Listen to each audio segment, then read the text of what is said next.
না না, আমরা খুব পরিষ্কার করে তো বলেছি যে আমরা পিয়ার পদ্ধতি কোনো মতেই মেনে নেব না। কারণ পিয়ার পদ্ধতি এই দেশের মানুষ ইউজ না, তারা বোঝেও না, তারা ঠিক মতো জানেও না। কোনোদিন এটা ইভিএম আজকে কতদিন চেষ্টা করে ইভিএম বাদ দিতে হয়েছে, আর পিয়ার পদ্ধতি তো আমরা ইউজ না কোনোদিন। এটা প্রশ্নই উঠতে পারে না।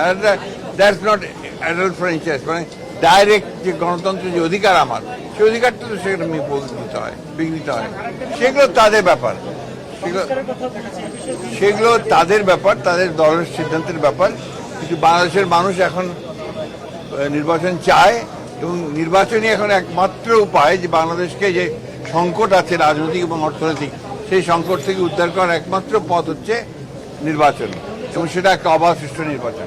একটা বিষয় হচ্ছে যে নির্বাচনে যে পিআর নিয়ে কথা বলছে, হতে দিবে না, সব মিলে এটাকে বিএনপির তরফ থেকে কিভাবে দেখছেন? এটা কি আসলে কোনো রাজনৈতিক ষড়যন্ত্র কিনা, বা সেটা? আমি তো সেটা আপনাকে আগেও বলেছি যে এটা আমরা বিশ্বাস করি যে আপনার পিয়ার পদ্ধতিতে জনগণের যে অধিকার সেটা পুরোপুরিভাবে আপনার প্রয়োগ করা হবে না, এবং সে জানে বুঝবেও না যে সে কাকে আপনার ভোট দিচ্ছে না দিচ্ছে।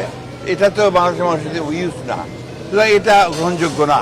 সুষ্ঠু আপনার নির্বাচন হবে, এবং ছাত্র সংসদের একটা নির্বাচন যে অবাধভাবে হয়, এটা সকলেরই কাম্য। তবে এটা ছাত্রদের ব্যাপার, ছাত্রই ভালো উত্তর দেবে। Thank you.